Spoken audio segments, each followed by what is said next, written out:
جو ہے جیل خانہ بنا کے ایک جو ہے عوام کو اندر جیلیں آپ کی تو کم پڑ جائیں گی، لیکن پاکستان کا جو ہے ظاہر ہے کہ یہ کارکن جو ہے یہ تو نہ ہی جھکنے والا ہے، نہ ہی دبنے والا ہے، نہ ہی ڈرنے والا ہے۔ اور اب دیکھیے گا کہ ہم جب سوچ رہے ہیں کہ ان کی اپیلیں کی جائیں تو اپیلیں انٹرٹین کوئی نہیں کر رہا ہے کہ جی چھٹیاں ہیں، وہ بھائی چھٹیاں ہیں تو پھر ان کے پیچھے کیوں لگے ہوئے ہو گرفتاری کرنے کے لیے؟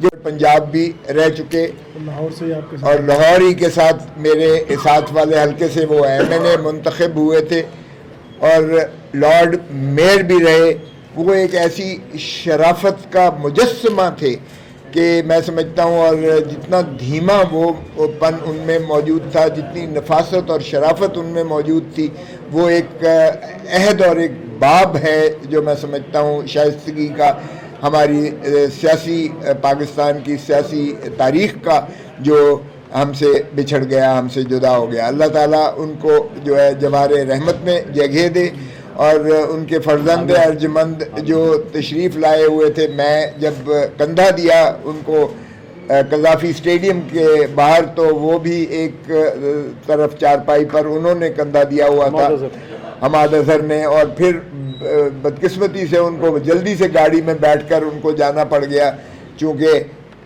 ایسی فستائیت نہیں دیکھی ہوگی۔ اور پھر مسجد میں کلوں پر بھی جب میں ان کے ساتھ بیٹھا تھا، یہ چوری چوری تو جا کر ملے، سارے ملے چوری چوری، لیکن اتنی جرت ان میں نہیں ہوئی ہے۔ اور آج جو وزیر اطلاعات نے جو ہرزہ گوئی پارلیمان کے اندر کی، ان کو میں سمجھتا ہوں شرم کا مقام تھا۔ ہم نے اس وقت بھی جب کلثوم بی بی کو جو ہے فوت ہوئی تھی اور نواز شریف کو یا شہباز کو نہیں جانے دیا گیا تھا ان کے جنازہ، اس وقت بھی ہم نے مذمت کی تھی۔ وہ بھی جانتے ہیں کہ کس نے جو ہے ان کو پابا سلاسل کیا تھا۔ ہماری پاکستان کی بدقسمتی سے تاریخ میں دیکھیے گا کہ ایسی جبر اور جبلت کا سامنا کرنا پڑتا ہے خاندان کو جب اس طرح کے سانحے ہوتے ہیں، پھر بھی انہیں احساس نہیں ہوتا۔ میں نے یہی کہا کہ بھائی چوری چوری تو جا کر تم سارے ملے ہو، حماد اظہر کی والدہ سے بھی ملے ہو، حماد اظہر کے گھر بھی گئے ہو، اور اس کے ہے تو اگر آپ کو واقعی اختیار ہے اور آپ واقعی اگر حکومت میں ہے تو پھر اس 9 مئی کے جو 2023 کا جو بدقسمتی سے ایک تھوک کے حساب سے سزائیں کی جا رہی ہیں، اس کا بھی ذرا جو ہے جمہوریت کو لپیٹا جا رہا ہے۔ اور یہ ہمارے لیے نہیں ہو رہا ہے، یہ آپ کو بھی جو ہے اس کو چوکنا ہونا پڑے گا، آپ کو بھی ہوش کے ناخن لینا پڑیں گے کہ اس کا مطلب یہ ہے کہ کسی اور طرف لے جایا جا رہا ہے۔ یہ جمہوریت کا قتل بھی ہوا ہے، جمہوریت کو بھی ہم نے کل پڑھے ہیں، آج صرف میاں اظہر کے کل نہیں پڑھے ہیں ہم نے، یہاں فاتحہ نہیں پڑھی ہے، بلکہ ہم نے جمہوریت کا بھی جو ہے میں سمجھتا ہوں جس طریقے سے قتل عام کیا گیا ہے اس کے بھی فاتحہ پڑھا گیا ہے آج اسمبلی کے اندر۔ تو ہمارا یہ مقصد تھا، یہ نہیں تھا مقصد کہ ہم نے اس فسطائیت کا ساتھ دینے کے لیے ہم آئے ہیں۔ جس طرح بیان کیا گیا بے شمار اور ابھی اور زیادہ ہیں، یعنی 196 لوگوں کو تو صرف فیصل آباد کے عدالت سے سزائیں ہوئی ہیں، اور یہ لامتناہی سلسلہ ہے۔ لامتناہی سلسلہ اس لیے ہے کہ ابھی آگے باقی، اور 96 FIR جو کور کمانڈر ہاؤس لاہور والا ہے وہ ابھی تک وہ پڑا ہوا ہے، اور اس کے بھی فیصلہ آنے والا ہے قریب۔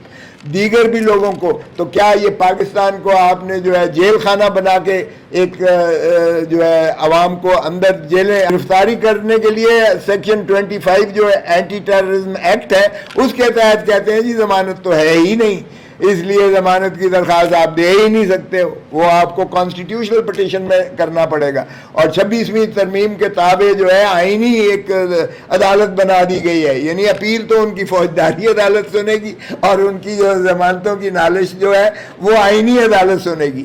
تو یہ ایک چونچوں کا مربع جو کھچڑی پک گئی ہے پاکستان کے آئین اور قانون کے ساتھ، یہ فسطائیت کا وہ روپ ہے جو بدقسمتی سے پاکستان پر مسلم اور مسلط کیا گیا ہے۔ تو عدالت پر قبضہ کر لیا گیا ہے، اس وقت عدالت زیر نگین کر دی گئی ہے۔ عدلیہ کا بھی ہم نے آج جو ہے فاتحہ پڑھا ہے، کیونکہ عدلیہ کو بھی انہوں نے دفن کر دیا ہے اپنا اس ہائیبریڈ نظام کے تابع۔ عدالتی نظام کا بھی ہم نے فاتحہ پڑھا ہے آج۔ کیونکہ ہائیبریڈ نظام میں اس کو بھی انہوں نے فتح کر لیا ہے. پہلے انہوں نے پارلیمان کو فتح کیا 8 فروری 2024 کو جو ہے فارم 47 کے ذریعے انہوں نے عوام کو مینڈیٹ ڈال کر عوام کا مینڈیٹ چوری کر کے ڈاکہ مار کے وہ فتح کیا ہے انہوں نے الیکشن کو. پھر انہوں نے جو ہے آپ دیکھیں کہ 26ویں ترمیم کے ذریعے عدلیہ کو فتح کر لیا. پھر انہوں نے ہماری مخصوص نشستیں 80 کو جو تھیں وہ بندر بانٹ کر کے آج بھی شرمناک جو ہے آپ نے دیکھا کہ کس طریقے سے حلف اٹھاتے ہوئے شرم بھی نہیں آئی کہ وہ دستخط کر رہے ہیں, یہ گھس بیٹھیے جو بیٹھ گئے ہیں. تو پاکستان کا اب نظام پہ بدقسمتی سے ڈاکہ مارا گیا ہے.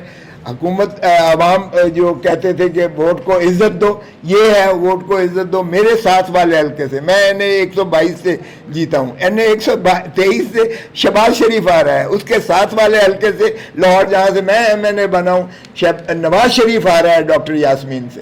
خواجہ آصف صاحب یہاں بڑے دبنگ بولتے ہیں, وہ ڈار سے ہارے ہیں, ریحانہ ڈار سے ہارے ہوئے ہیں. پتہ نہیں کیسی یہ جو ہے حکمرانی ہے.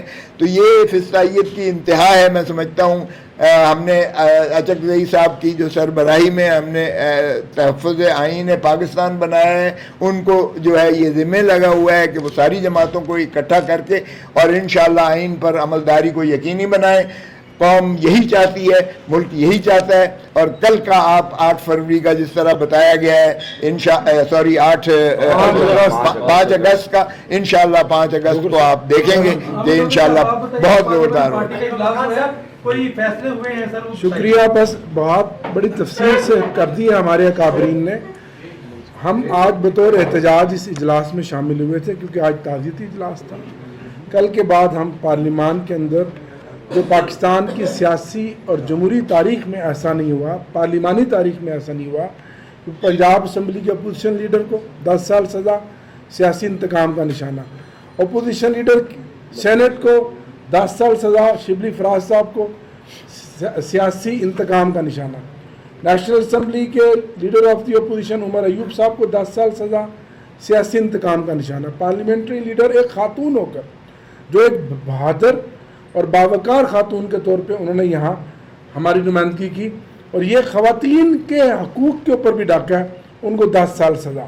اس کے بعد ہمارے ڈپٹی پارلیمنٹری لیڈر احمد چٹھا صاحب 10 سال سزا, ہمارے بھائی رائے حسن نواز صاحب 10 سال سزا جو ہمارے ویسٹ پنجاب کے صدر بھی ہیں, اور ان کا بھتیجا رائے مرتضیٰ اقبال ایم پی اے جو پچھلی بار ہمارے ساتھ ایم این اے تھے, ان کو بھی 10 سال سزا. رائے حیدر علی خان صاحب ایم پی اے ہمارے ایم این اے ہمارے فیصل آباد سے, ان کو 10 سال سزا. اور انصر حرل صاحب ہمارے سرگودا سے ایم پی اے, ان کو 10 سال سزا.